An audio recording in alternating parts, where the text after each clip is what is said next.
नमस्कार, राजधानी लाइव देख रहे हैं आप। मैं हूं आपके साथ सुनील सिंह पौरुष। राजधानी लाइव में सबसे पहले बात होगी पंजाब की। जी हां, पंजाब में ऑपरेशन रेड रोज के तहत एक बड़ी कामयाबी आबकारी विभाग को हाथ लगी है। आपको बता दें कि आबकारी विभाग और आबकारी विभाग के द्वारा ऑपरेशन जो चलाया जा रहा है, इस मुहिम में एक बड़ी कामयाबी हाथ लगी। आबकारी पुलिस ने राजपुरा में अवैध फैक्ट्री शराब की इसका भंडाफोड़ किया। अब आपको यह भी बताते चले कि पटियाला के राजपुरा में एक्साइज पुलिस के द्वारा सांझी रेड करने पर एक अवैध शराब की फैक्ट्री का भंडाफोड़ हुआ है, जिसके अंदर करीब 50 पेटियां अवैध शराब और शराब बनाने की सामग्री भी बरामद हुई है। इसके अलावा एक टैंकर यहां पर अनलोड भी पकड़ा गया। ये तस्वीरें देखिए आप, यहां पर चलता था शराब बनाने का ये गोरख धंधा। अवैध शराब की फैक्ट्री का भंडाफोड़ किया है। ऑपरेशन रेड रोज के तहत यह कार्रवाई की गई है। आबकारी विभाग और पुलिस को यह बड़ी सफलता हाथ लगी। राजपुरा में शराब की अवैध फैक्ट्री का भंडाफोड़ हुआ है। बड़ी तादाद में यहां पर वो सामग्री जब्त की गई, जिससे अवैध शराब बनाने का यह गोरख धंधा फल फूल रहा था। मुखबिर की सूचना पर यह पुलिस ने कार्रवाई की है। आपको बता दें कि लगातार ऑपरेशन रेड रोज के तहत पुलिस सक्रिय होती नजर आई, आबकारी विभाग सक्रिय होता नजर आया, और जैसे ही मुखबिर से यह सूचना मिली, उसके आधार पर यह कार्रवाई की गई है।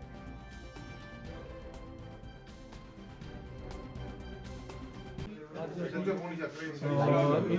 Exercise department plus excise police ਨੇ ਰਲ ਕੇ ਇੱਕ ਇਹ ਫੈਕਟਰੀ ਨਜਾਇਜ਼ ਫੈਕਟਰੀ ਫੜੀ ਗਈ ਹੈ। ਇਹ ਫੈਕਟਰੀ ਜਿਹੜੀ ਹੈਗੀ ਹੈ ਟੈਂਕਰ ਬੇਸਿਕਲੀ ਅਸੀਂ ਟੈਂਕਰ ਨੂੰ ਫੋਲੋ ਕਰ ਰਹੇ ਸੀਗੇ ਕਿ ਇਹ ਟੈਂਕਰ ਨੂੰ ਸਾਨੂੰ ਸ਼ਕਤੀ ਜਾਪਦਾ ਸੀਗਾ।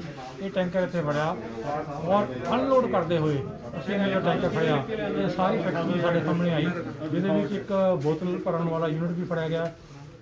खाली पेटियां भरिया हुई सानू तकरीबन 40 तो 50 पेटियां भी सानू मिलियां ने। लेबल्स मिले ने, 2 तरह के ब्रांड्स मिले ने। एक तो पंजाब देसी का संतरा है, एक होर ब्रांड है। मतलब हर तरह का सानू जो कि एक इलीगल फैक्ट्री सी। और इस ऑपरेशन की कवायद को समझने की कोशिश करेंगे। विनीत कपूर हमारे सहयोगी चंडीगढ़ से सीधा हमारे साथ जुड़ चुके हैं। विनीत, ऑपरेशन रेड रोज चल रहा है और इसी के तहत एक बड़ी सफलता हाथ लगी है। अवैध शराब की फैक्ट्री का भंडाफोड़, बड़ी तादाद में ये लोग अवैध शराब का यहां पर निर्माण कर रहे थे। लंबे अरसे से ये फैक्ट्री संचालित की जा रही थी, लेकिन अब तक आबकारी और पुलिस की नजर से बची हुई थी, लेकिन अब बड़ी सफलता हाथ लगी। बिल्कुल, देखिए सुनील, सीधे तौर पर अगर हम जहरीली या नकली शराब की बात करें या अवैध शराब की बात करें, तो पंजाब के कई इलाकों में इस तरह की शराब बनाने का काम जो है वो जोरों पर किया जाता था। और जिस तरह से अमृतसर और तरन तारण की बात करें, वहां पर जब जहरीली शराब पीने की वजह से 100 से ज्यादा लोगों की मौत हो गई थी, उसके तुरंत बाद ही पंजाब सरकार भी सख्त होती नजर आई थी, पंजाब पुलिस भी सख्त होती नजर आई थी, और आबकारी विभाग को भी दिशा निर्देश जो हैं वो सख्ती से दे दिए गए थे कि इस तरह की फैक्ट्रियों पर नकेल कसी जाए, और जो ये नकली शराब माफिया शहर के अंदर या फिर पूरे प्रदेश के अंदर पनपता हुआ नजर आ रहा है, इन पर नकेल कसी जाए, इनको गिरफ्तार किया जाए। जिसके बाद एक्साइज डिपार्टमेंट की बात करें तो उसकी तरफ से एक ऑपरेशन रेड रोज चलाया गया। रेड रोज ऑपरेशन के तहत कई जगहों पर रेड की गई है। कई ऐसी फैक्ट्रियां जो है उनको जब्त किया गया है। उनके पास से हजारों लीटर जो नकली शराब है वो भी बरामद हुई है। और कल की इस रेड की बात करें जो कि राजपुरा के अंदर की गई है, इस रेड के अंदर भी एक अवैध जगह के ऊपर अवैध शराब बनाने का काम जो है पिछले 1 महीने से लगातार जारी था। सीधे तौर पर जहां पर आबकारी विभाग की बात करें कि इस मामले में जो व्यक्ति पकड़ा गया है, 2 व्यक्ति फिलहाल पकड़े गए हैं। हालांकि एक कैंटर का ड्राइवर जो है वो मौके से फरार हो गया, लेकिन 2 लोगों को यहां पर पकड़ा गया है, जिनमें से एक व्यक्ति पहले भी जो शंभू इलाका है पंजाब का, वहां पर नकली शराब की फैक्ट्री में पकड़ा गया था। वहां पर भी वो व्यक्ति जो है नकली शराब बनाने का काम कर रहा था, यानी हैबिचुअल क्रिमिनल है, और उसी के तहत अब उसके खिलाफ कार्रवाई की जा रही है। लेकिन यहां पर एक बड़ी चीज जरूर देखने को मिली कि 20,000 लीटर ईएनए यहां पर एक्साइज डिपार्टमेंट को बरामद हुआ है। 20,000 लीटर ईएनए का एक टैंकर जो था वो इस फैक्ट्री के अंदर खड़ा हुआ था जहां पर अवैध शराब बनाई जा रही थी। ईएनए के माध्यम से ही शराब जो है वो बनाई जाती है और तकरीबन 43 पेटियां यहां पर बनी हुई शराब जो है वो एक्साइज डिपार्टमेंट को बरामद हुई है। इसके अलावा लेबलिंग की बात करें, बॉटलिंग की बात करें, वो भी इसी फैक्ट्री में होती हुई नजर आती थी। और इसके अलावा भी अगर हम बात करें तो बनी हुई शराब का एक बड़ा टैंकर जो वहां पर रखा हुआ था, तकरीबन उस टैंकी के अंदर भी 1000 से ज्यादा लीटर ब्रंट जो शराब थी वो वहां पर रखी हुई थी। इस सारी चीजों को कब्जे में ले लिया गया है।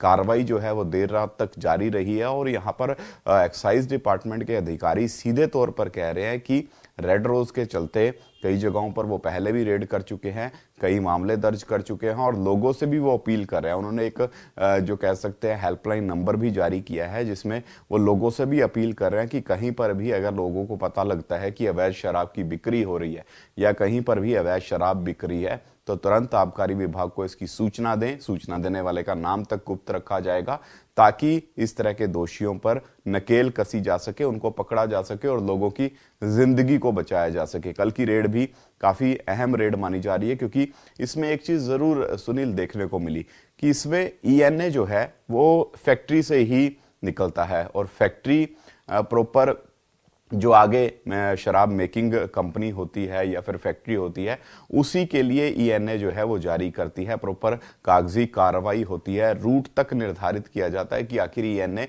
कहां से कहां पर जाएगा। और इस पूरे मामले में एक चीज देखने को मिली कि पटियाला से ईएनए टैंकर के माध्यम से निकला जिसकी डिलीवरी जो है वो बंखरपुर होनी थी। बंखरपुर जो कि डेराबस्सी इलाके में पड़ता है, लेकिन उसकी डिलीवरी जो है वो राजपुरा में कर दी जाती है। तो ऐसे में पटियाला फैक्ट्री की जो भूमिका है वो भी सवालों के घेरे में है। बंखरपुर जो फैक्ट्री है, जो मिल है, उसकी भूमिका भी सवालों के घेरे में है कि आखिर जब दो फैक्ट्रियों के बीच में डीलिंग हो रही थी, दो कंपनियों के बीच में डील हो रही थी, तो फिर ये डिलीवरी जो है राजपुरा में कैसे की गई। हालांकि ये फिलहाल जांच का विषय है और इस पर भी कार्रवाई जो है वो आने वाले दिनों में होती हुई नजर आएगी। लेकिन इतना जरूर है कि इस शराब माफिया पर नकेल कसने को लेकर अब कैप्टन सरकार जो है वो पहले से और ज्यादा सख्त नजर आ रही है, पहले से और ज्यादा संजीदा नजर आ रही है। जी विनीत, माफिया का जिक्र किया आपने, उसका खुलासा हो पाया है कि आखिर कौन संचालित कर रहा था इस फैक्ट्री को?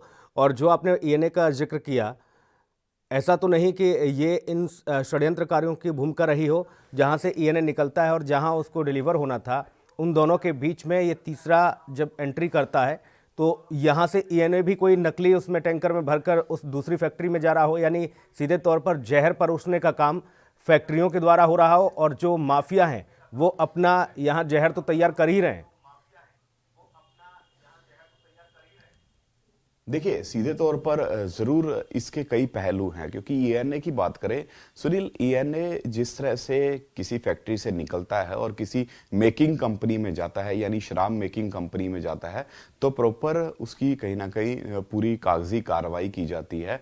और इवन कि अब तो जो एक्साइज डिपार्टमेंट की बात करें तो उन्होंने उन टैंकरों के ऊपर जीपीएस तक लगाए गए हैं कि अगर किसी फैक्ट्री से ईएनए निकलता है और वो किसी शराब मेकिंग कंपनी तक जाता है तो वहां पर उसकी लोकेशन जो है उसको लगातार ट्रेस किया जाए कि आखिर ट्रक जो है किस किस रूट से जा रहा है और इसमें कहीं भी हेरा फेरी तो नहीं है। तो यहां पर भी कुछ इसी तरह के संकेत जो हैं वो एक्साइज डिपार्टमेंट को मिले। हालांकि गुप्त सूचना जरूर मिली थी कि यहां पर शराब बनाने का काम पिछले 1 महीने से जारी है। और जिस तरह से आपने पूछा कि कौन व्यक्ति, इसमें 2 व्यक्ति पकड़े गए हैं जो आसपास के ही रहने वाले हैं और इसमें एक व्यक्ति तो हैबिचुअल क्रिमिनल है। हैबिचुअल क्रिमिनल किस वजह से? क्योंकि शंभू में भी पिछले दिनों एक्साइज डिपार्टमेंट की तरफ से एक रेड की गई थी, वहां पर भी एक नकली शराब बनाने की फैक्ट्री एक्साइज डिपार्टमेंट को मिली थी और उसमें भी कई सौ लीटर शराब जो है वो बनाई जा रही थी। उस समय भी इस व्यक्ति के खिलाफ मामला दर्ज किया गया था और कल भी वही व्यक्ति जो है वो इस फैक्ट्री में मौजूद पाया, उसके खिलाफ मामला दर्ज कर लिया गया है, उसको गिरफ्तार कर लिया गया है और आने वाले दिनों में उसके खिलाफ सख्त कार्रवाई भी होती हुई नजर आएगी। जिस तरह से एक्साइज विभाग के जो अधिकारी हैं वो संकेत देते नजर आए। लेकिन बड़ा सवाल है फैक्ट्री और कंपनी के बीच हुई डील का। जो ईएनए एक जगह से दूसरी जगह सप्लाई होने वाला था वो तीसरी जगह आखिर कैसे पहुंचा, इस सवाल का जवाब हालांकि मैंने एक्साइज डिपार्टमेंट के अधिकारियों से लेने की कोशिश की, लेकिन वो कहते नजर आए कि जांच की जाएगी, उस शराब मेकिंग कंपनी की भी से भी पूछताछ की जाएगी कि आखिर ईएनए आपने मंगवाया तो फिर ये राजपुरा किस तरह से डिलीवर हुआ, और उस फैक्ट्री से भी पूछताछ की जाएगी कि जो ईएनए है वो आपने एक शराब मेकिंग कंपनी के लिए बंकरपुर भेजा था, लेकिन उसकी डिलीवरी राजपुरा में कैसी हुई, फिलहाल जांच का ये विषय है।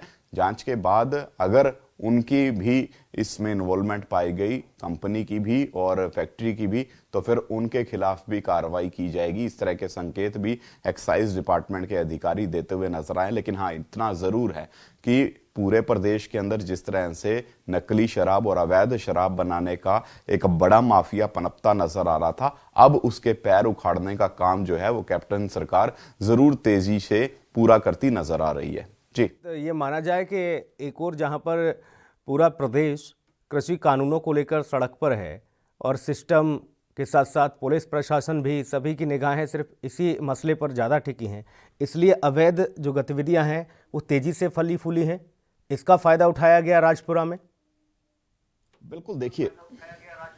बिल्कुल देखिए, सीधे तौर पर भारत बंद की बात करें तो भारत बंद का कल असर भी पंजाब के अंदर देखने को मिला, और पुलिस जो है वो लॉ एंड ऑर्डर की सिचुएशन को मेंटेन करने में लगी हुई थी। तो ऐसे में पिछले 1 महीने की बात करें, लगातार यहाँ पर जो पुलिस का ध्यान है वो लॉ एंड ऑर्डर की सिचुएशन को मेंटेन रखने में और किसान आंदोलन में ही देखने को मिल रहा था। तो इसी वजह से कहीं ना कहीं ये इलीगल एक्टिविटी जो है ये यहाँ पर बढ़ती हुई नजर आई। और राजपुरा की बात करें तो जिस जगह पर ये फैक्ट्री है सुनील, अगर हम उस फैक्ट्री की भी झलक देखें तो कोई बहुत बड़ी बिल्डिंग नहीं है, एक शेड डला हुआ है, छोटी छोटी 2-3 दीवारें हैं जिसके अंदर ये काम चल रहा था। और वहां पर बड़े बड़े जो टैंक हैं, यानी पानी के जो टैंकर हैं, उनके अंदर ईएनए डाला जा रहा था। उसकी सप्लाई फिर मशीन के माध्यम से कहीं ना कहीं शराब बनाने में होती थी। और जिस तरह की मशीनों का वहां पर इस्तेमाल किया जा रहा था, बॉटलिंग के लिए अलग मशीन थी, लेबलिंग के लिए मशीन थी, और लेबल भी ऐसे बनाए हुए थे कि कोई साबित नहीं कर सकता कि यहाँ पर अवैध शराब जो है वो बनाई जा रही है।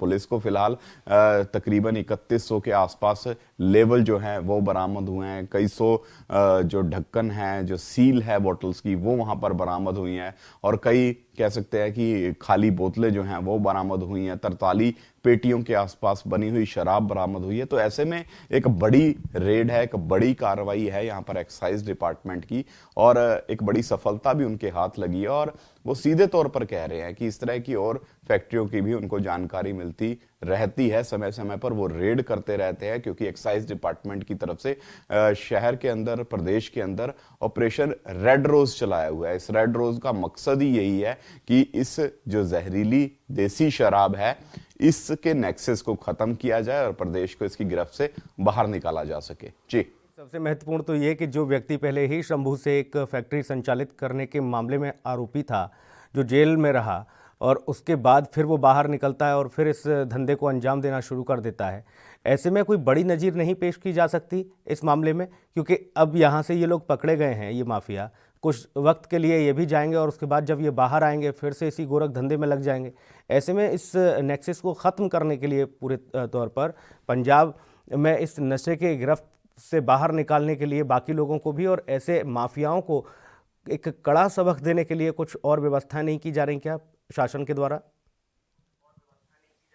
बिल्कुल सुनील, देखिए इसके लिए कहीं ना कहीं प्रदेश के अंदर एक सख्त कानून बनाने की जरूरत है। सख्त सजाओं का प्रावधान होना चाहिए ताकि इस तरह के जो नशा तस्कर हैं उनके खिलाफ सख्त कार्रवाई हो। क्योंकि अगर हम नशे की बात करें तो जिस तरह से जो ड्रग्स है, जो कोकीन है, अगर कोई उस नशे की बिक्री करता है, उसकी सप्लाई करता है, तो फिर उसके खिलाफ एनडीपीएस एक्ट के तहत जो है वो मामला दर्ज किया जाता है। एनडीपीएस एक्ट को सीधे तौर पर देशद्रोह का केस भी माना जाता है, जिसमें कम से कम सजा का प्रावधान जो है वो 10 साल है। 10 साल से लेकर 14 साल और ताउम्र तक की सजा जो है वो एनडीपीएस के केसों में होती नजर आती है। लेकिन हाँ, उसमें भी क्वांटिटी जो है वो मायने रखती है। लेकिन अगर एक्साइज के केसों की बात करें तो यहाँ पर विभिन्न धाराओं के तहत जरूर मामले दर्ज होते नजर आते हैं, लेकिन कुछ ही समय के बाद आरोपी जो है वो पुलिस की गिरफ्त से बाहर आ जाते हैं, उनको बेल मिल जाती है, और बेल मिलने के बाद वो दोबारा से इस तरह के धंधों में पड़े नजर आते हैं। अगर इस आरोपी की भी बात करें तो पिछले दिनों जिस तरह से इसको गिरफ्तार किया गया, उसके बाद इसकी बेल हो गई और बेल होते ही ये बाहर आके फिर अपने जो माफिया है उसको फैलाने में जुट गया और तकरीबन 1 महीने से यहाँ पर ये शराब बनाने का काम कर रहा था। तो जरूर अब यहाँ पर एक्साइज डिपार्टमेंट के जो अधिकारी हैं वो कहते नजर आ रहे हैं कि इस पर विशेष नजर है और इसके खिलाफ हैबिचुअल क्रिमिनल के तहत जो कार्रवाई की जा सकती है, जो धाराएं सम्मिलित की जा सकती है, वो धाराएं सम्मिलित की जाएंगी कि पहले भी इसको शराब बनाते हुए पकड़ा गया और अब फिर से ये नकली शराब बनाने का काम कर रहा था। तो ऐसे में हैबिचुअल क्रिमिनल का दर्जा यहाँ पर इसको मिल चुका है और इस पर विशेष अब नजर भी रहेगी, चाहे विभाग की बात करें चाहे पुलिस विभाग की बात करें, ताकि ये आगे से इस तरह की किसी भी गतिविधि को अंजाम ना दे सके। हालांकि आज तो गिरफ्तार हो चुका है, जेल की सलाखों के पीछे इसको भेज दिया गया है और प्रॉपर कार्रवाई भी यहां पर सख्ती से की जा रही है। लेकिन इस तरह के माफिया राज को खत्म करने के लिए कैप्टन सरकार को संजीदा होने की जरूरत है और ज्यादा सख्त कदम उठाकर सख्त कानून बनाने की जरूरत है, ताकि प्रदेश में जो ड्रग्स माफिया है, जो शराब माफिया है, उन पर पूरी तरह से नकेल कसती नजर आए और उनकी कमर जो है वो पूरी तरह से टूटती हुई नजर आए। जी, भूमिका किस किस की इसमें महत्वपूर्ण हो जाती है विनीत, ये भी थोड़ा समझाएं। और 1 महीने से ये जहर परोसने का काम ये लोग कर रहे थे यहाँ से तैयार करके, अवैध शराब, जहरीली शराब। यहाँ पुलिस की भूमिका, आबकारी विभाग की भूमिका, 1 महीने का तो जिक्र किया गया है कि पिछले 1 महीने से ये संचालित हो रही है। ये लंबे अरसे से कारोबार चल रहा होगा और जैसा आपने बताया कि बहुत बड़ा कोई एम्पायर खड़ा नहीं कर रखा उन लोगों ने, टीन शेड डाल रखा है, लेकिन बड़े स्तर पर यहाँ से गोरख धंधे को अंजाम दे रहे हैं ये लोग और बाकायदा प्रोफेशनल तरीके से। वहाँ पर कोई ये पहचान नहीं सकता, आप बता रहे हैं कि ये लोग नकली शराब बनाने का काम करते हैं। बिल्कुल, देखिए सीधे तौर पर एक गोदाम टाइप फैक्ट्री जो है वो बनाई गई थी, गोदाम था वहां पर और उसी गोदाम में इस शराब को बनाने का सिलसिला जो है वो शुरू किया गया था। जो टैंकर आता था उस टैंकर को, जो पानी वाली टैंकी होती है, उस टैंकी में ईएनए निकाल लिया जाता था उस टैंकर के माध्यम से और उसके बाद उस ईएनए से शराब बनाने का सिलसिला जो है वो शुरू हो जाता था। शराब बनने के बाद जो वहां पर खाली बोतल्स पड़ी थी उसमें उस शराब को भर लिया जाता था। उसके बाद उसकी बोटलिंग के बाद उसकी जो कह सकते हैं सील लगाने का काम किया जाता था और फिर उसके ऊपर लेबलिंग की जाती थी और लेबल भी ऐसे बनाए हुए थे कि कोई साबित ही नहीं कर सकता कि ये नकली या जहरीली शराब है। हालांकि 1 महीने का यहाँ पर जिक्र किया गया और कहा गया कि अभी यहाँ पर इस फैक्ट्री का जो काम है ये शुरू हुआ था। इस फैक्ट्री में अवैध शराब बनाने का काम जो है वो शुरू हुआ था और इनपुट मिली थी एक्साइज डिपार्टमेंट को। इनपुट मिलने के तुरंत बाद एक्साइज डिपार्टमेंट की जो टीम है, चाहे उसमें चंडीगढ़ के अधिकारियों की बात करें या अन्य अधिकारियों की बात करें, वो तुरंत पटियाला, आदमके, राजपुरा उन्होंने रेड की और रेड करने के बाद उन्होंने इस पूरे नेक्सस का भांडाफोड़ किया। लेकिन हाँ, यहाँ पर पुलिस की कार्यप्रणाली जो है वो सवालों के घेरे में है कि यहाँ पर जो ये शराब बनाई जा रही थी आखिर इसकी सेल कहाँ होती थी और इतना बड़ा यहाँ पर कारोबार चल रहा था, इतना बड़ा नेक्सस यहाँ पर चल रहा था, तो पुलिस को क्यों भनक नहीं पड़ी। एक्साइज डिपार्टमेंट की ये अकेली रेड थी, उनकी तरफ से ही यहाँ पर कार्रवाई की गई। हालांकि बाद में पुलिस की जरूर यहाँ पर शमूलियत दर्ज की गई, लेकिन हाँ, पुलिस को भी कहीं ना कहीं इस तरह की एक्टिविटी पर नजर बनाए रखने की जरूरत है, ताकि ये लोग जो हैं अपने नापाक जो मंसूबे हैं उनको अंजाम ना दे सके। क्योंकि सुनील, जिस जगह ये फैक्ट्री थी वो हाईवे है और चलता हाईवे, राजपुरा पटियाला हाईवे, जिसके ऊपर कहीं ना कहीं ये पूरी का पूरा काम जो है वो किया जा रहा था और फ्लाईओवर वहां से महज कुछ ही दूरी पर है। तो ऐसे में ये नहीं हो सकता कि यहाँ पर किसी भी पुलिस के अधिकारी को इसकी नॉलेज ना हो या पुलिस कर्मियों की इसकी नॉलेज ना हो या फिर उनकी ये अनदेखी का कहीं ना कहीं फायदा उठाने का काम किया इस जो ये शराब माफिया है इसने, और पिछले 1 महीने से अपने इस गोरख धंधे को अंजाम देता रहा। लेकिन अब फिलहाल पुलिस के हत्थे चढ़ चुका है और अभी ये भी इस पूरे मामले में जांच का विषय है कि आखिर इसके द्वारा बनाई गई शराब जो है वो बेची कहां जाती थी। क्या लाइसेंसी ठेकों पर यह शराब बेची जाती थी या फिर इसकी किसी और तरह से डिलीवरी की जाती थी। ये भी एक बड़ा सवाल है, क्योंकि उनके खिलाफ भी कार्रवाई होगी जो इस शराब को बेचते थे। अगर कोई लाइसेंसी ठेकेदार इस शराब को बेचता हुआ पकड़ा गया तो फिर उसका लाइसेंस भी रद्द होगा और उसके खिलाफ बनती धाराओं के तहत मामला भी दर्ज किया जाएगा। तो फिलहाल ये भी जांच का विषय है कि आखिर ये शराब बेची कैसे जाती थी, कहां बेची जाती थी और अब तक कहां कहां ये शराब सप्लाई की जा चुकी है। उसके बाद आगे इस मामले में और कई बड़े खुलासे हो सकते हैं। एक्साइज डिपार्टमेंट कह रहा है कि पुलिस की अनदेखी की वजह से ये सब कुछ हुआ, क्योंकि पुलिस की कार्यप्रणाली कई मर्तबा सवालों के घेरे में आती है। एक दिन हो जाए, 2 दिन हो जाए, हफ्ते 10 दिन बीत जाएं, बात समझ में आती है। महीने भर से एक फैक्ट्री संचालित की जाती है और उसकी लगातार वहां से अवैध शराब बनाकर डिलीवरी भी जहां जहां की जा रही है। हालांकि जांच का विषय है कि लाइसेंसी ठेकों पर जा रही थी या किस माध्यम से ये लोग लोगों तक पहुंचा रहे थे, क्योंकि जहां से जो पैकिंग करके और इस पूरी कवायद को अंजाम दे रहे हैं उससे साफ जाहिर है कि ये तो ठेकों पर ही जा रही होगी शराब यहां से बन के। जब जिस तरीके की स्थिति बनी है वहां और उस स्थिति को भांपते हुए कोई ये नहीं कह सकता कि यहां पर अवैध शराब का गोरख धंधा हो रहा है। लगता है जैसे ये भी एक सरकार के द्वारा इजाद की गई, लाइसेंस ली गई एक ऐसी फैक्ट्री है जहां से शराब बनती है।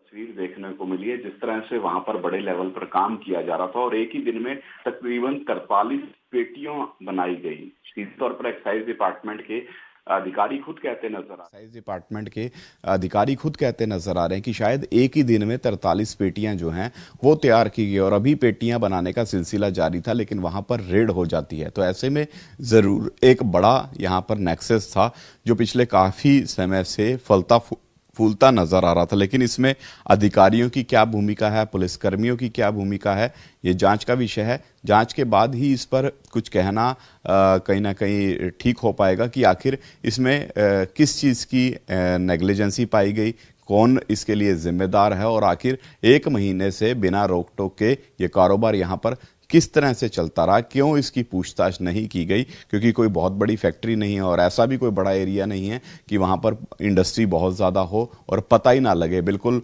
सुनसान एरिया, हाईवे के ऊपर बना हुआ एक गोदाम जिसके अंदर ये पूरा का पूरा काम किया जा रहा था। तो ऐसे में वहां पर अगर ट्रक आते थे, वहां पर अगर टैंकर आते थे और इतनी बड़ी संख्या में ENA वहां पर आ रहा था तो इसकी भनक क्यों पुलिस को नहीं लगी। जबकि पिछले काफ़ी दिनों से पुलिस जो है वो काफ़ी सतर्क है, जगह जगह पर नाकेबंदी भी की जाती है। तो ऐसे में इस फैक्ट्री की भनक क्यों नहीं लगी, या फिर कहीं पुलिस कर्मियों की तो बीच में भूमिका संदिग्ध नहीं है। इन सभी सवालों के जवाब जो हैं वो जांच के बाद हमें मिलते हुए नजर आएंगे, क्योंकि एक्साइज डिपार्टमेंट अब इस मामले की गंभीरता से जांच करता नजर आ रहा है और हर पहलू को खंगालने की कोशिश कर रहा है कि हर एक जो इस मामले में कहीं ना कहीं इन्वॉल्व हैं व्यक्ति, उनको पकड़ा जाए, उनके खिलाफ कार्रवाई की जाए और इस पूरे के पूरे नेक्सस को यहीं पर खत्म कर दिया जाए। जी, जांच होती रहे, जांच की प्रक्रिया चले, इसमें कौन कौन संलिप्त हैं वो सब जांच के बाद स्पष्ट हो। लेकिन फौरी तौर पर वहां के हल्का इंचार्ज, वहां के थाना अध्यक्ष और इन लोगों पर कड़ी कार्रवाई होनी चाहिए। इन लोगों को तत्काल प्रभाव से वहां से हटाना चाहिए ताकि एक संदेश भी जाए। ऑपरेशन रेड रोज चल रहा है और इस ऑपरेशन के मुताबिक अगर बाकी जगह पर भी यही स्थिति रही, यही आलम रहा, तो एक मैसेज तो मिले प्रदेश को कि एक फैक्ट्री पकड़ी गई, महीने भर से संचालित थी, गाज गिरी पुलिसकर्मियों पर। बिल्कुल। देखिए सुनील, सीधे तौर पर अगर बात करें, फिलहाल देर रात तक ये रेड जारी रही है और इस रेड की जानकारी जब प्रदेश के मुख्यमंत्री को मिलेगी, DGP को मिलेगी और उसके बाद इसमें जो पहलू निकलकर सामने आएंगे उसके आधार पर पुलिसकर्मियों के खिलाफ भी कार्रवाई हो सकती है। क्योंकि लापरवाही तो उनकी भी रही है कि 1 महीने से यहाँ पर ये गोरख धंधा जो है वो चलता नजर आ रहा था, 1 महीने से ये नेक्सस जो है यहाँ पर फलता फूलता नजर आ रहा था। तो उनके खिलाफ भी ये कार्रवाई जो है वो हो सकती है, लेकिन उनकी भूमिका को यहाँ पर जरूर समझने की जरूरत रहेगी कि आखिर उनकी भूमिका क्या रही, क्यों इस फैक्ट्री पर कोई कार्रवाई पहले नहीं की गई, क्यों चंडीगढ़ से एक्साइज डिपार्टमेंट की टीम को जाकर ही कार्रवाई करनी पड़ी और क्या कोई बड़ी मछली तो इसमें इन्वॉल्व नहीं है, क्या पॉलिटिकल संरक्षण तो इस व्यक्ति को नहीं मिला हुआ था। क्योंकि ऐसा नहीं हो सकता कि एक व्यक्ति को पहले गिरफ्तार किया गया हो और उसके बाद वो दोबारा आके एक बड़ी फैक्ट्री तैयार कर ले और उसके बाद वहां पर दोबारा इसी तरह का धंधा शुरू कर ले। तो हर एक पहलू की यहां पर जांच करनी होगी, क्योंकि पंजाब में अक्सर आरोप लगते रहे हैं कि ड्रग्स माफिया जो है वो पॉलिटिकल संरक्षण की वजह से, बिल्कुल पॉलिटिकल संरक्षण हो, पुलिस का संरक्षण हो या जिन जिन लोगों का संरक्षण हो विनीत, वो सीधे तौर पर इस मामले में ये कार्रवाई होनी चाहिए। इस खबर की तासीर इसीलिए बढ़ जाती है क्योंकि चंडीगढ़ से एक्साइज विभाग जब वहां छापेमार कार्रवाई करने जाता है और पुलिस को भनक तक नहीं होती कि 1 महीने से यहां पर जहर बनाने का काम किया जा रहा है। इसलिए इन लोगों पर सबसे पहले कार्रवाई हो, जांच में जो भी होगा उसके बाद इन लोगों को बहाल भी हो अगर ये लोगों की भूमिका ठीक है। नहीं तो इस मामले में सबसे पहले ये गाज गिरनी चाहिए इन पुलिसकर्मियों पर। बहुत शुक्रिया विनीत आपका तमाम महत्वपूर्ण जानकारी के लिए। वक्त एक ब्रेक का है, फौरन लौटेंगे।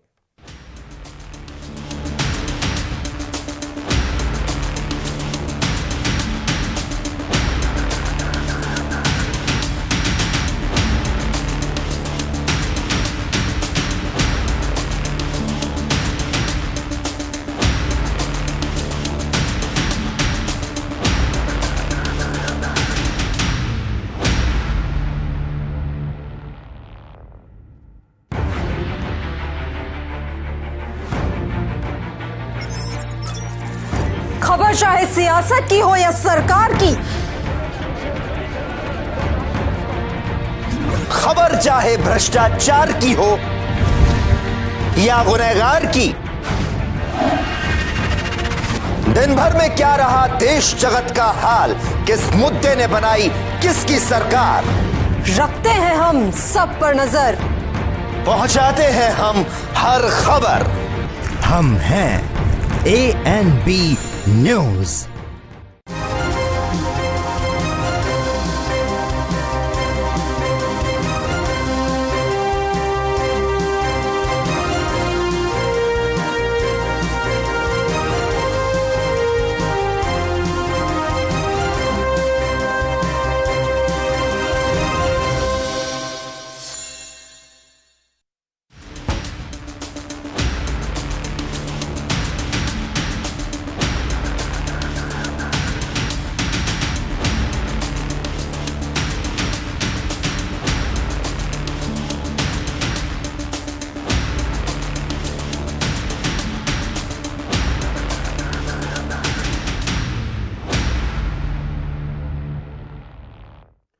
और अगली बड़ी खबर का रुख करेंगे जो कि राष्ट्रीय राजधानी दिल्ली से है। कृषि कानूनों को लेकर मंगलवार को गृह मंत्री अमित शाह और 13 किसानों नेताओं के बीच बातचीत हुई। बुधवार को सरकार और किसानों की होने वाली वार्ता से पहले इस बैठक को बेहद अहम माना जा रहा था, लेकिन ये भी बेनतीजा रही।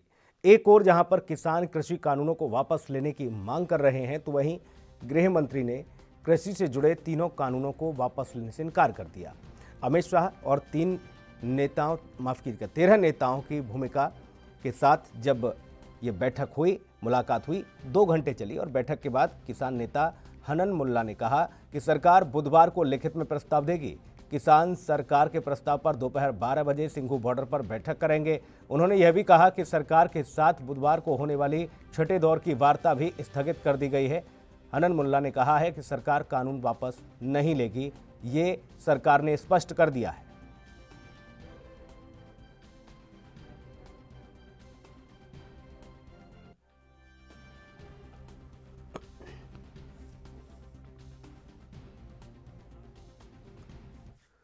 तो कृषि कानूनों को लेकर आज एक बेहद महत्वपूर्ण बैठक होने वाली थी, छठे दौर की वार्ता, और इस वार्ता के बाद ये समझ में आ रहा था कि शायद इस मसले का हल हो जाएगा। लेकिन उससे पहले गृह मंत्री के साथ जो बैठक हुई, उस बैठक से भी उम्मीदें थीं कि शायद 13 किसान नेताओं को मना लिया जाएगा, लेकिन वहाँ पर भी बात नहीं बन पाई। आज एक और नई व्यवस्था के अनुरूप आपको ये बता दें कि इस पूरे मामले में कवायद की जाएगी। राजीव हमारे सहयोगी दिल्ली से जुड़े हुए हैं। राजीव, आज तो जो बैठक होने वाली थी वो स्थगित हो गई है, अब क्या है आगे की रणनीति?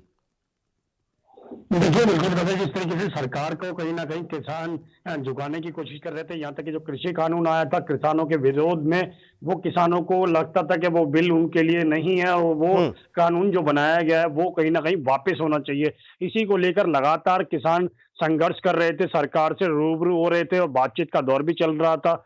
5 वार्ता जो थी वो भी कहीं ना कहीं बेनतीजा रही थी। मगर बात करें जिस तरीके से किसानों की, किसानों ने जरूर स्पष्ट कहा था कि जब तक ये कि सरकार कानून ये वापस नहीं लेगी, हम पीछे हटने वाले नहीं है। इसीलिए 8 दिसंबर को भारत बंद का आह्वान भी किया गया था। सरकार को सीधा सीधा मैसेज भी पहुंचा था। यहाँ तक कि विपक्षी दलों ने, तमाम जितनी भी पार्टियां थी, उन्होंने समर्थन भी दिया। यहाँ तक कि भारत जो बंद था वो सफल भी हुआ। मगर सरकार ने कहीं ना कहीं, जो सरकार के ऊपर प्रेशर था वो जरूर देखने को मिला था। मगर जिस तरीके से कल रात को अमित शाह ने 7 बजे के करीब जो बैठक करनी थी, वो लगभग 9 बजे के करीब बैठक स्टार्ट हुई और जैसे ही वो स्टार्ट हुई लगभग 2 घंटे के करीब बैठक चली। चलने के बाद ये जरूर स्पष्ट हो गया कि सरकार इस बिल कानून को वापस नहीं लेगी। बस सिर्फ इसमें जो संशोधन या फिर ये कह सकते हैं थोड़ा बहुत जो बदलाव करना होगा वो जरूर कर सकती है। मगर हाँ, जो 13 किसान संगठनों के जो नेता थे वहां पर, उनसे जरूर उनको समझाने की कोशिश की गई और यहाँ तक कि विस्तार से समझाने की कोशिश की गई कि इस कानून से कितना उनको बेनिफिट होने वाला है और कितना फायदा होने वाला है। मगर कहीं ना कहीं किसानों ने एक ही डिमांड रखी, आप ये बताइए कि सिर्फ इसको वापस लेंगे या नहीं लेंगे। तो सरकार ने स्पष्ट कर दिया कि नहीं, ये कानून वापस नहीं होगा। मगर हाँ, आज लिखित में उनको दिया जाएगा प्रस्ताव और किसान संगठन जो है वो सिंधु बॉर्डर पर 12 बजे बैठक करेंगे। बैठक के बाद ही निर्णय करेंगे क्या आंदोलन इसी तरीके से चलता रहेगा या फिर जो सरकार जो प्रस्ताव दे रही है लिखित में, क्या उस पे विचार किया जाएगा या फिर विचार के बाद में ये आंदोलन को खत्म कर दिया जाएगा? मगर एक चीज स्पष्ट है, सरकार ने ये स्पष्ट कर दिया कि किसान जितने भी हैं वो कितना भी शोर मचा ले या प्रदर्शन कर ले, सरकार मानने वाली नहीं है, इस कानून को वापस नहीं लेगी और चाहे इसके लिए किसानों को कुछ भी करना पड़े। जी। सरकार कानूनों को वापस लेगी नहीं, प्रस्ताव जो दिया जाएगा उसमें क्या कुछ बिंदु रहने वाले हैं? क्या उसमें एमएसपी को कानून के दायरे में लाने की बात है? इस तरह की उम्मीद की जा रही है कि प्रस्ताव से, राजीव, के इस प्रस्ताव में शायद ऐसा हो, क्योंकि सबसे बड़ा जो बवाल हुआ वो एमएसपी को कानून के दायरे में लाने को लेकर हुआ। उसके बाद फिर बिंदु बढ़ते गए, 10 से 20 हुए, 20 से 30 हुए, अब 35 हो गए। इसलिए ये माना जाए इस प्रस्ताव जो पहुंचेगा, जिस पर विचार विमर्श होगा, उसके बाद बैठक करेंगे किसान नेता 12 बजे, उसमें एमएसपी सबसे महत्वपूर्ण रहने वाला है। देखिए, बिल्कुल सही कहा आपने। एक चीज तो स्पष्ट है कि किसानों की तरफ से जब लगातार यही कहा जा रहा था कि एमएसपी जो है वो कहीं ना कहीं केंद्र सरकार उसमें बदलाव कर रही है और कहीं ना कहीं उससे किसानों को नुकसान होगा। मगर किसान जो कल वार्ता हुई थी, वार्ता के अंदर विस्तार से समझाने की कोशिश की खुद अमित शाह ने, क्या इस एमएसपी को नहीं हटाया जा रहा है, ना कि उसमें बदलाव किया जा रहा है। मगर एक चीज स्पष्ट है, इस एमएसपी से किसानों को फायदा होगा, क्योंकि वो अपने मन चाहे दामों पर कह सकते हैं कंपनियों को, या फिर कह सकते हैं जो आड़त होते हैं उनको, या फिर मंडियां होती हैं उनको, वो अपने मन चाहे रेटों पर बेच सकती है। मगर देखना है कि आज जो प्रस्ताव दिया जाएगा किसानों को, वो लिखित में दिया जाएगा और लिखित के अंदर कहीं ना कुछ बदलाव जरूर किए जाएंगे। एमएसपी को लेकर जो अभी तक विवाद चल रहा था, या लोगों किसानों को समझ में नहीं आ रहा था कि एमएसपी में कितना बदलाव किया जा रहा है, कितना उनको फायदा होगा, कितना नुकसान होगा, ये जरूर इसमें राइटिंग में आने के बाद जरूर समझ में आएगा और किसान शायद कि कहीं न कहीं इस आंदोलन को शायद खत्म कर सकते हैं, अगर उनके हिसाब से थोड़ा बहुत भी इसमें बदलाव होता है। अगर बदलाव नहीं होता है, तो सरकार ने स्पष्ट कर दिया है, बेशक कितने भी जोर लगा लीजिए, सरकार पीछे हटने वाली नहीं है, कानून पीछे वापस नहीं लिया जाएगा। कानून आप देखना होगा, किसान जो 12 बजे बैठक करेंगे, उसके अंदर क्या वो रणनीति अपनाते हैं, या तो आंदोलन इसी तरीके से जारी रहेगा, या फिर कह सकते हैं सरकार के जो प्रस्ताव है उसके साथ चलेंगे। अगर प्रस्ताव के साथ चलते हैं, तो आज ही प्रदर्शन खत्म हो जाएगा और किसान अपने घर लौट जाएंगे। अगर कह सकते हैं प्रस्ताव के साथ नहीं रहते हैं, तो आंदोलन चलेगा। मगर कहीं ना कहीं एक चीज स्पष्ट होती है, बेशक विपक्षी दलों ने कितना भी जोर लगा लिया किसानों के साथ आने के लिए, किसानों की जो मांग थी वो भी जायज बताई गई, मगर सरकार ने अपना अड़ियल रवैया अपनाया हुआ है, उससे वो पीछे हटने वाले नहीं है। क्योंकि इसके लिए पहले भी वाराणसी से प्रधानमंत्री नरेंद्र मोदी जी ने पहले ही स्पष्ट कर दिया था कि हम पीछे हटेंगे नहीं और कानून ये वापस होगा नहीं, मगर लोगों को समझना होगा इस कानून से कितना फायदा होगा। अब ये देखना है कि जब तक ये कानून बन चुका है और यहाँ तक कि प्रस्ताव दिया जाएगा किसानों को, अगर प्रस्ताव के अंदर थोड़ा बहुत भी बदलाव किया जाता है, तो किसानों को कितना बेनिफिट होगा, ये आपको सोचना होगा कि किसान किस तरीके से इसको मद्देनजर रखते हैं या फिर उसको सोचते हैं या समझते हैं। मगर आज स्पष्ट ये जरूर हो गया कि सरकार पीछे हटेगी नहीं। बेशक छठी वार्ता बेशक कैंसिल हो चुकी है, मगर वो कितनी भी वार्ता कर ले सरकार से, सरकार पीछे हटने वाली नहीं है। जी। राजीव, पेचीदगियां क्या हैं?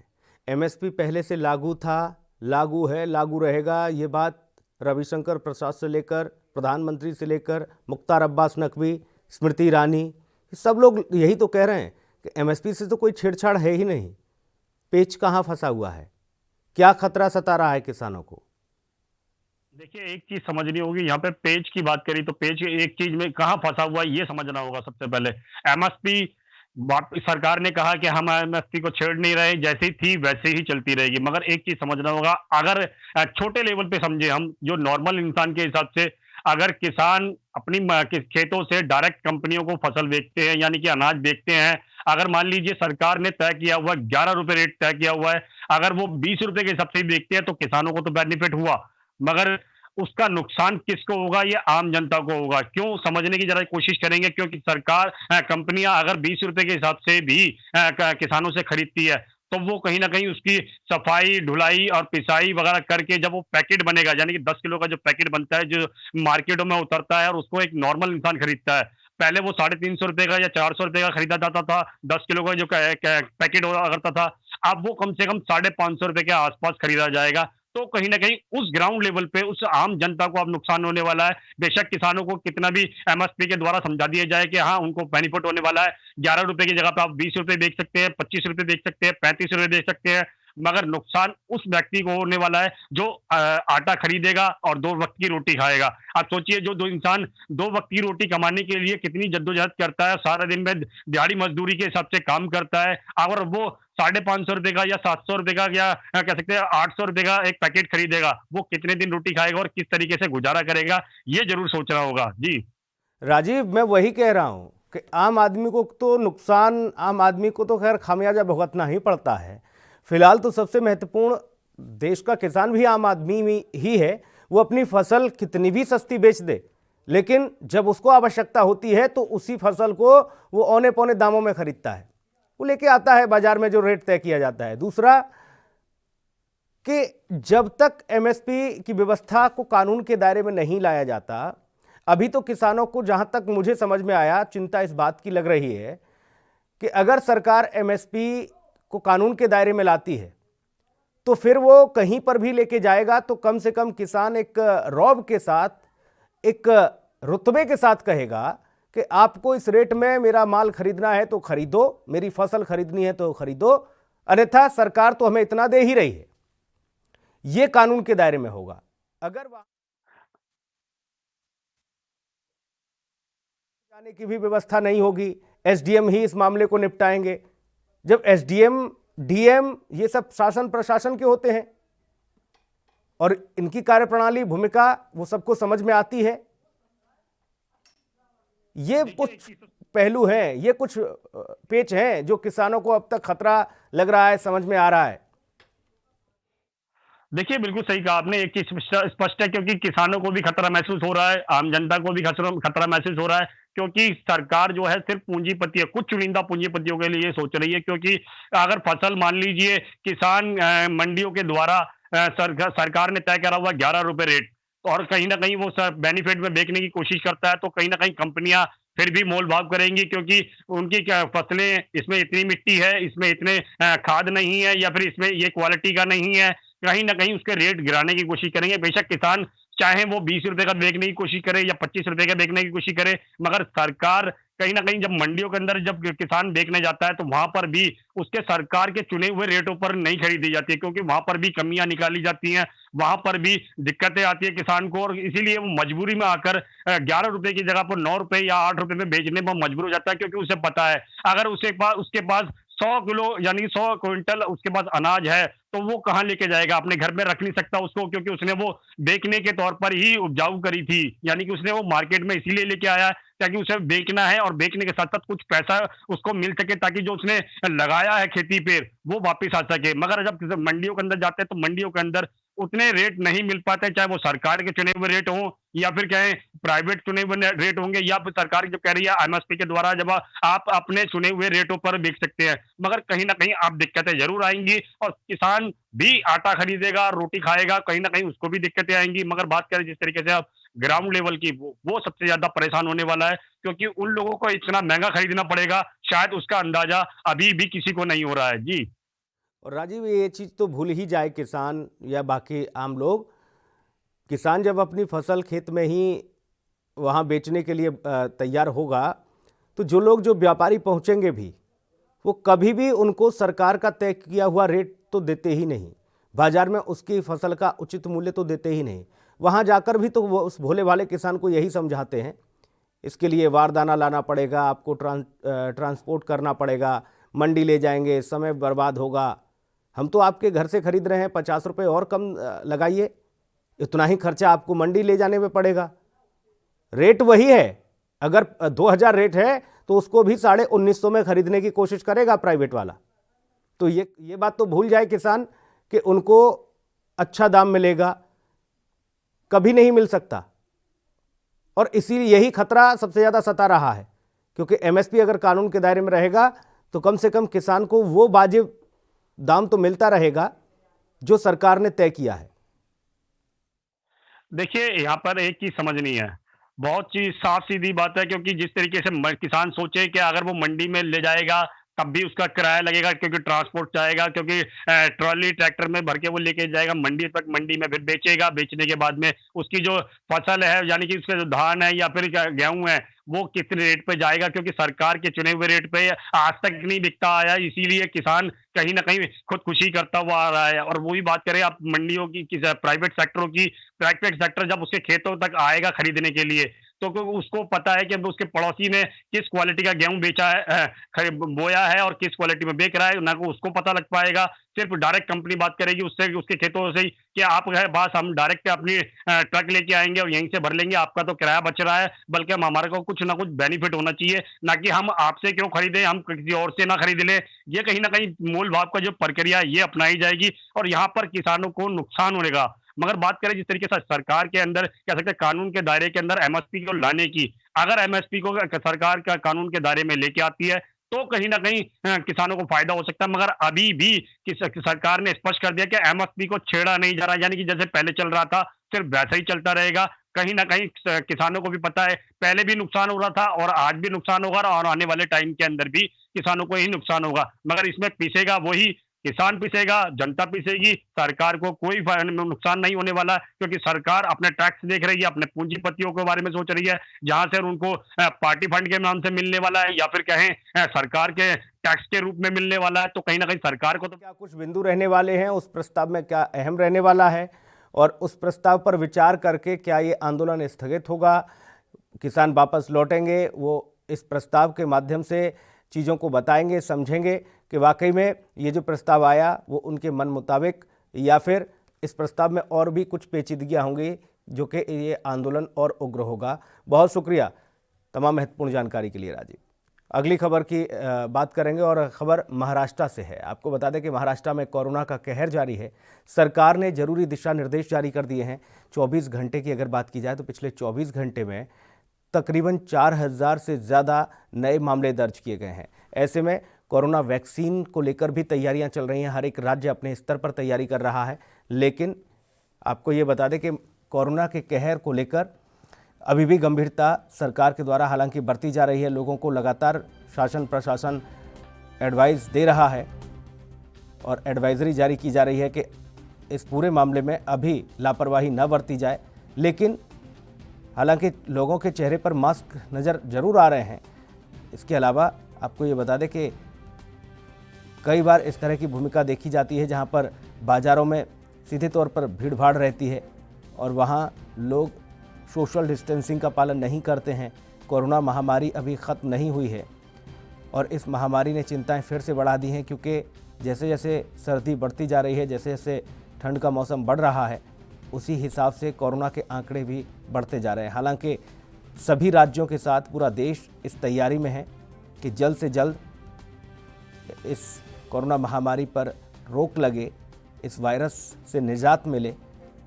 वैक्सीनेशन का अगर काम किया जा रहा है उसको लेकर भी मुख्यमंत्री, आपको बता दें कि सीरम इंस्टीट्यूट के संपर्क में है। मुख्यमंत्री भी बातचीत कर रहे हैं। प्रधानमंत्री खुद पुणे पहुंचे थे, उन्होंने सीरम इंस्टीट्यूट में जाकर चीज़ों को समझने की कोशिश की थी। कोविड जो वैक्सीन तैयार हो रही है भारत के अंदर, वो जल्द से जल्द लोगों तक पहुंचेगी, ये उम्मीद है।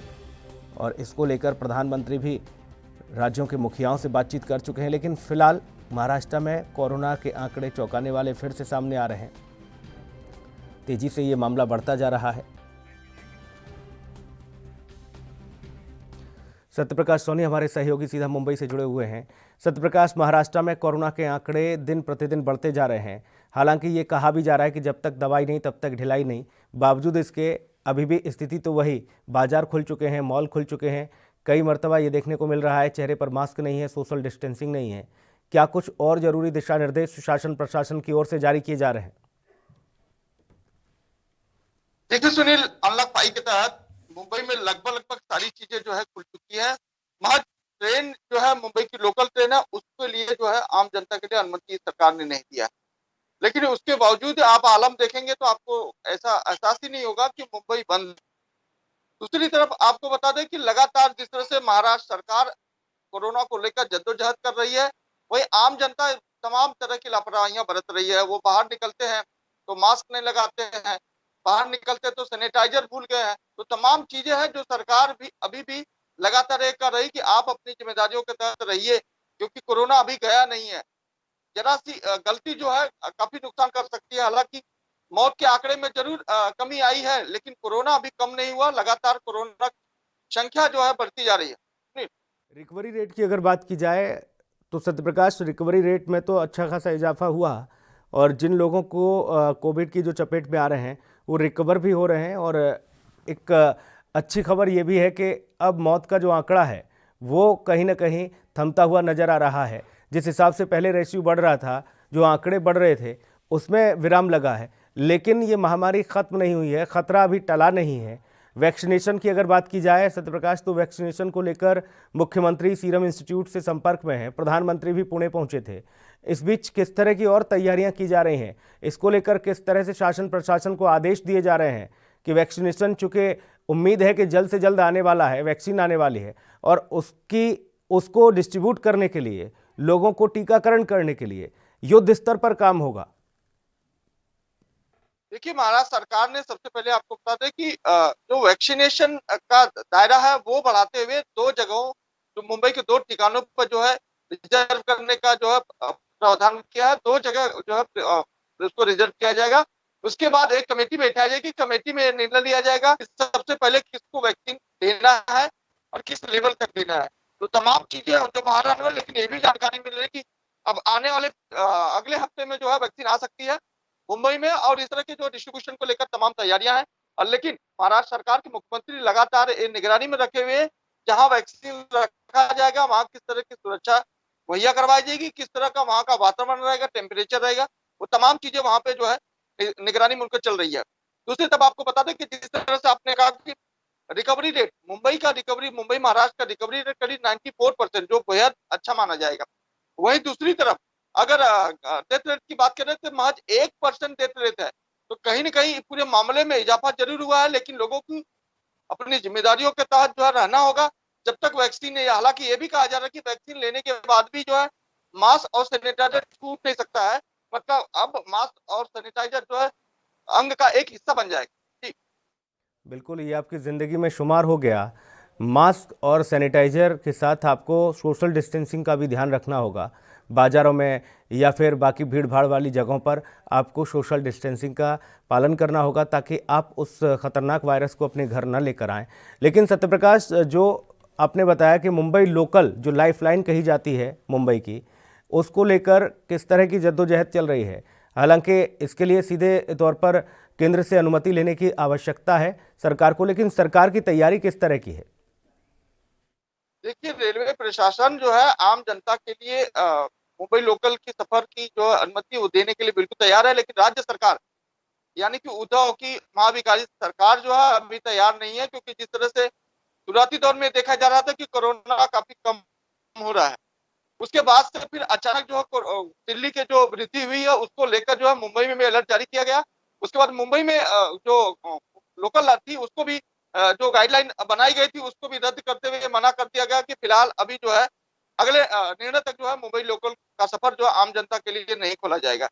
तो तमाम चीजें हैं जो सरकार तैयारी में थी, लेकिन जिस तरह से लगातार कोरोना की संख्या बढ़ गई, मरीजों की संख्या बढ़ गई, उसको देखते हुए एहतियातन ये जिम्मेदारी लेना कहीं न कहीं सराहनीय है, क्योंकि ये भी माना जा रहा है कि जब तक वैक्सीन नहीं आ जाती तब तक इस तरह से किसी भी तरह का जोखिम लेना सरकार के लिए भी नुकसानदायक हो सकता है। एसओपी जारी की जा रही होती है हर एक व्यवस्था को दुरुस्त करने के लिए। कोविड-19 के दरमियान वो बताना होता है कि यहाँ ये व्यवस्थाएं ठीक और दुरुस्त कर ली गई हैं। ऐसे में जो आप बता रहे हैं कि राज्य सरकार तैयार नहीं है, उद्धव सरकार तैयार नहीं है कि मुंबई लोकल फिर से शुरू हो जाए, क्या वजह मानी जा रही है और क्या उस तरह की तैयारी नहीं है जो बाकी राज्य तैयार हो रहे हैं? क्योंकि मुंबई में लोकल पहले जब चलती थी तो किस तरह की स्थिति होती थी, ये तो वहाँ का जो सफ़र करने वाला व्यक्ति है वो खुद महसूस कर सकता है कि मुंबई लोकल से वो सफ़र जब करता है तो किस तरह का आलम होता था। लेकिन अभी कोरोना महामारी के बीच क्या सोशल डिस्टेंसिंग और बाकी नियम पालन नहीं कराई जा सकते? क्या उसके लिए प्रशासन व्यवस्था तैयार नहीं मुंबई में? सत्यप्रकाश, देखिए, मुंबई लोकल की अगर बात की जाए तो करीब 20 लाख लोग डेली रोजाना सफर करते हैं मुंबई लोकल। अब 20 लाख लोगों को कंट्रोल करने के लिए कि एक तो मुंबई पुलिस के अलावा आरपीएफ और जीआरपी को भी तैनात होना पड़ेगा। लेकिन जिस तरह से मुंबई लोकल का आलम है, ऐसे में इस तरह की रिस्क लेना बेहद खतरनाक हो सकता है, क्योंकि अगर किसी कंपार्टमेंट में या किसी बोगी में कोई कोरोना पॉजिटिव मिलता है तो जाकर उस बोगी को कंटेनमेंट जोन में रखना पड़ेगा। उसके बाद तमाम जितने लोग उस बोगी में मौजूद रहेंगे उनको भी कहीं न कहीं आइसोलेट करना पड़ता है। तो तमाम तरह की जिम्मेदारियां बढ़ जाएगी, यही रिस्क। और दूसरी बात है, सरकार एसओपी बनाती है आम जनता के लिए, लेकिन जब आम जनता ही इस एसओपी को नहीं मानेगी या पालन नहीं करेगी तो सरकार जो है मेरे ख्याल से कुछ कर नहीं सकती है। तो ऐसे में सरकार ये चाहती है कि थोड़ा वक्त और लिया जाए और सही तरीके से जो सही समय पे जो है ट्रेनों को बहाल किया जाए। अभी जो मामले सामने आ रहे हैं, उन मामलों में किस तरह की स्थिति और परिस्थिति देखने को मिल रही है? क्या पहले के मुताबिक वो सक्रियता है या फिर सिर्फ जो मामले सामने आ रहे हैं उनको ये कह दिया जा रहा है कि होम आइसोलेट हो जाओ? उनके लिए क्या कुछ व्यवस्था है? क्या वहाँ पर सैनिटाइजेशन का काम कराया जा रहा है? क्या कुछ और परिस्थिति बदली है उस दौर के मुकाबले जब विश्व स्तर पर महामारी से दुनिया जूझ रही थी? देखिए, महाराष्ट्र सरकार लगातार ये लोगों को आदेशित कर रही है कि आप अपनी जिम्मेदारियों के तहत रहिए। वहीं जो उनकी यंत्रणा है, यंत्रणा को भी आदेशित किया गया है, जब भी किसी तरह की कोई सूचना मिले कोरोना संक्रमण को लेकर तुरंत उस पर जो है निगरानी रखी जाए और तुरंत उनको या तो आइसोलेट किया जाए या तो उनके घर में अगर इस तरह की व्यवस्था है तो रखा जाए। हालांकि महाराष्ट्र सरकार के पास इस समय कम से कम 40 से 45% जो है बेड खाली पड़े हुए हैं और महाराष्ट्र सरकार ये पूरी तैयारी में है कि इस तरह की कोई भी आपदा या विपदा आती सामने अचानक तो उसके लिए निपटा जाए। तो सरकार मुस्तैद है, लेकिन आम जनता को भी सरकार के साथ खड़ा होना होगा और सरकार के अलावा आम जनता की जो जिम्मेदारियां हैं, सोशल डिस्टेंसिंग या मास्क या सैनिटाइजर, उसको लेकर हर वक्त जो है तैयार रहना चाहिए, क्योंकि सरकार सिर्फ गाइडलाइन जारी कर सकती है, आपके द्वारा उसको क्रियान्वित नहीं करवा सकती। तो आपकी अपनी जिम्मेदारी है जिसके तहत आपको तैयार रहना होगा। हालांकि सरकार की जो गाइडलाइन है, सरकार की जो जिम्मेदारी है वो बखूबी निभा रही है। सत्यप्रकाश कहते हैं कि जब तक देखिए लोगों को भय नहीं होता तब तक वो मामले में गंभीर नहीं होते। ऐसे में दिल्ली में एक नियम निकाला गया कि पहले जो 500 रुपये का चालान था वो सीधे 2000 रुपये कर दिया गया अगर चेहरे पर मास्क नहीं होगा। मुंबई में क्या इस तरह की कोई स्थिति परिस्थिति निकल कर सामने आई? क्योंकि जैसे ही दिल्ली में चालान कटने शुरू हुए लोगों के 2-2 हज़ार के, उसके बाद तेजी से इस मामले में घटोतरी हुई। लगातार जिस तरह से मुंबई में भी पहले शुरुआती दौर में 200 रुपए की फाइन रखी गई थी बिना मास्क के, ऐसे में ये भी बताया जा रहा है कि करीब लाखों रुपए के जो है रोजाना जो है इस तरह की बीएमसी ने फाइन मारा। उसके बाद जब देखा बीएमसी ने कि लोगों की लापरवाहियां कम नहीं हो रही तो बीएमसी ने उसको 500 रुपया कर दिया। अब 500 रुपया देने के लिए भी लोग तैयार है, लेकिन कभी कभार ये भी देखा जाता है कि 500 रुपया दे देते लेकिन मास्क नहीं लगाते हैं। तो तमाम तरह की चीजें हैं जो आम जनता की जिम्मेदारियों के तहत होना चाहिए। सरकार या मनपा जो है इस तरह की जिम्मेदारियों लेकर रखकर घूमेगी रास्ते पर, ये नहीं चलेगा। आम जनता को खुद की जिम्मेदारियां होनी चाहिए। हालांकि मनपा लगातार एक्टिव है, मनपा के तमाम सैकड़ों जो कर्मचारी है वो रोड पे आए दिन पूरे दिन खड़े रहते हैं। कोई मास्क नहीं लगा उसके ऊपर कार्रवाई की जाए या उनको बताया जाए। बसेस में अब लिखा no mask no entry, theatre में लिखा नो मास्क नो एंट्री, जहां जहां पब्लिक प्लेस है वहां पे साफ तौर पर सरकार ने स्टिकर बोर्ड लगाया है नो मास्क नो एंट्री, बिना मास्क आपकी एंट्री नहीं होगी। उसके बावजूद भी अगर इस तरह से कोई लापरवाही करता तो जाहिर तौर पर वो खुद की जिम्मेदारियों के तहत करता है। बिल्कुल सत्यप्रकाश, ये देखने को भी मिलता है कि कह तो दिया जाता है कि नो मास्क नो एंट्री, वहाँ पर तमाम पैम्पलेट्स और बैनर पोस्टर भी चस्पा कर दिए जाते हैं, बावजूद इसके वहीं पर नियमों की धज्जियाँ भी उड़ती हैं। लिखा हुआ है बाकायदा मोटे मोटे अक्षरों में, दीवार पर लिख दिया गया कि बिना मास्क के आपको प्रवेश नहीं होगा, बावजूद इसके धड़ल्ले से सारी चीज़ें हो रही हैं। ये तो वही हो गया कि एक आदेश जारी होता है कि दोपहिया वाहनों को बिना हेलमेट पेट्रोल नहीं मिलेगा, लेकिन सिर्फ नियम की धज्जियां उड़ने के अलावा और कुछ नहीं सत्यप्रकाश। और यही शायद स्थिति यहाँ पर भी देखने को मिल रही है। हालांकि कुछ और इजाद करने की कोशिश की जा रही है कि जल्द से जल्द इस मामले में वैक्सीनेशन का काम शुरू हो जाए और लोगों को हालांकि छूट मिले, आज़ादी मिले, इसके लिए भी प्रशासन शासन काम कर ही रहा है, युद्ध स्तर पर चीज़ें चल रही हैं। लेकिन जो मामले बढ़ रहे हैं वो बेहद चिंताजनक हैं और अभी भी ये कहा जा रहा है कि खतरा अभी तक टला नहीं है। आप लापरवाही न करें, आप स्वयं जो है अपनी व्यवस्थाओं को दुरुस्त रखें ताकि इस महामारी से आप बच सकें। बहुत शुक्रिया सत्यप्रकाश, आपका तमाम महत्वपूर्ण जानकारी के लिए बहुत धन्यवाद। राजधानी लाइव में इतना ही, नमस्कार।